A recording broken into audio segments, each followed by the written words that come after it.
Hello and welcome back to another video with dee'stuition. Today we're going to be looking at Poppies by Jane Weir from the AQA Power and Conflict Poetry series. Let's get into it.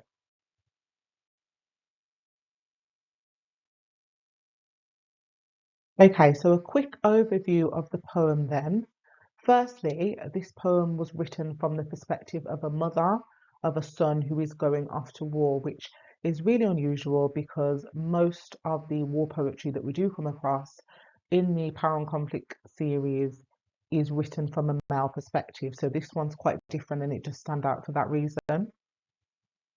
As well, Weir carefully recounts the moments before the child leaves his mother and leaves her lifetime potentially and embarks on a whole new world and a whole new journey, which of course is going to fight in the war.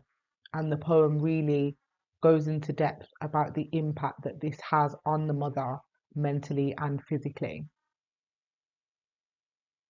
Again, as I say, it's quite a rare poem, it being from the woman's perspective, and Weir has said that she specifically wrote it from the woman's perspective. She just felt that that was a narrative that hadn't really been explored within poetry, but it was a voice that definitely needed to be kind of given to the masses and giving the women of soldiers and particularly the mothers kind of just that moment to really show how it feels to go through that situation and sort of wave off a loved one, your child, to a situation that is very uncertain. And of course, as well, there are links throughout the poem with the symbolism of poppies. Of course, the title is Poppies, and there are, constant links with that flower and everything that comes along with that.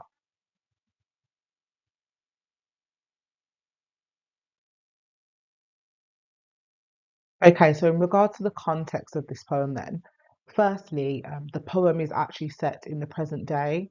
Um, it's a modern war poem, but the ideas and the themes reach right back to the beginning of the Poppy Day tradition. So, though there are, of course, elements of modern day war, there are also elements of traditional war as well, such as World War One. Armistice Sunday, which is referenced in the poem, began as a way of marking the end of the First World War in 1918. And basically, it was set up so that people could remember those hundreds and thousands of young people and old people and just men in general who had given up their lives for the war effort. When Poppies was written, at that very moment in time, British soldiers were dying in wars in Iraq and Afghanistan. So the sentiment and the emotion behind this poem was still very relevant at that time because unfortunately people were dying. Of course, now not just young men, but also young women, people were dying in a war effort that was going on at the time.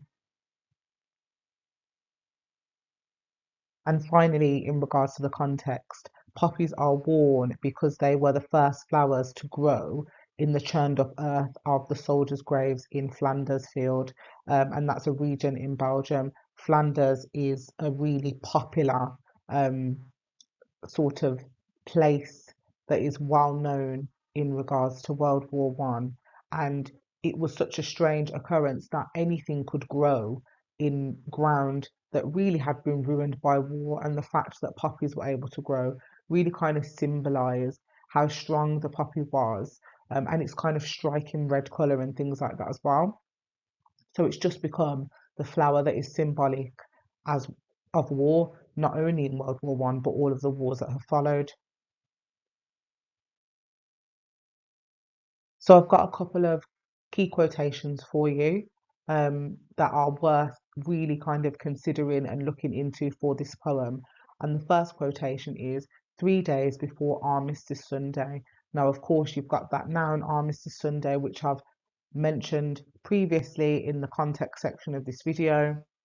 And it's so important that this is at the beginning of the poem because Armistice Sunday is just so symbolic of all of the death and all of the tragedy that war brings with it. And it's quite pertinent that this mother is waving her son off just 3 days before the day that really commemorates all of that tragedy and all of that uncertainty. And it really is symbolic of the way that she's feeling and the fact that she's not sure whether her son will actually come back alive or not, or whether he will just become another person that is remembered on Armistice Sunday going forward. The second quote is spasms of red paper disrupting a blockade of yellow bias binding around your blazer.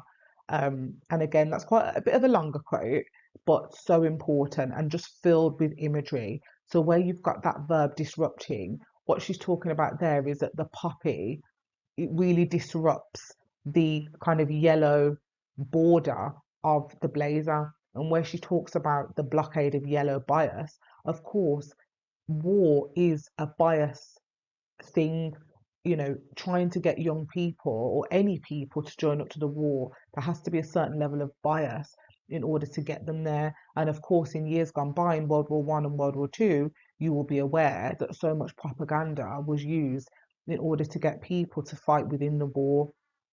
And what she's saying is that the poppy sort of cuts off that yellow border. And that's really, really important because, of course, we know that the poppy is symbolic of all the death and the tragedy. And unfortunately, that is the reality of war. People die, there are tragedies, there are casualties.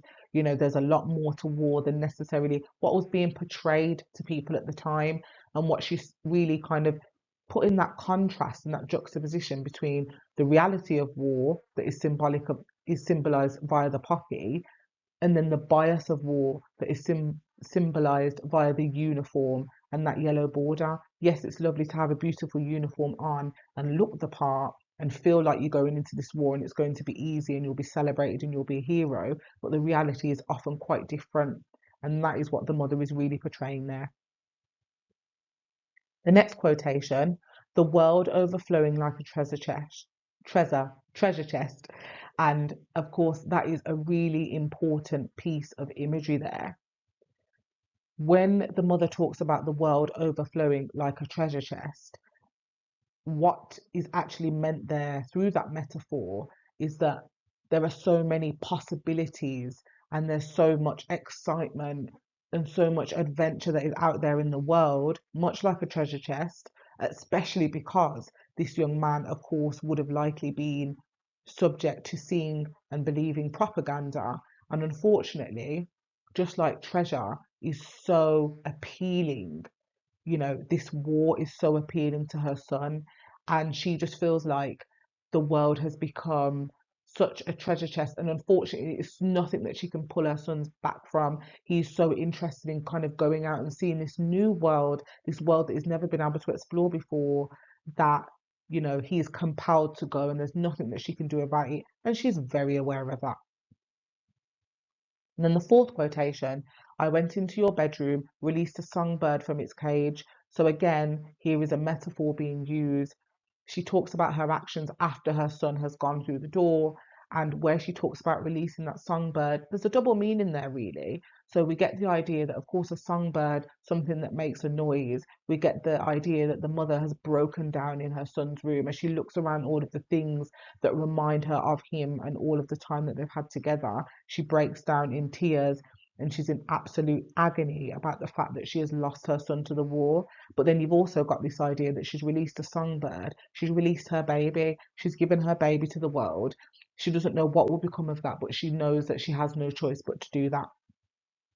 In the final quotation, my stomach busy making tucks, darts, pleats. And here we've got some asyndetic listing, and it really highlights the anxiety and the worry that mothers and the families of soldiers go through, where she uses these verbs tucks, darts, pleats.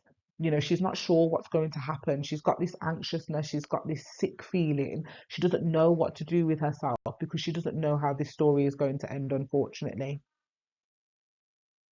So, some key takeaways then for this poem. Number one is that women have a narrative to tell, and that narrative is very different to the narrative that comes from the men. The way that women are impacted by war is very different to the way that men are impacted by war, but still equally as important. Poppies are symbolic of the bravery and the resilience that is shown by soldiers, just like the resilience that was shown by those original poppies that were able to grow in land that had been completely war torn and disrupted.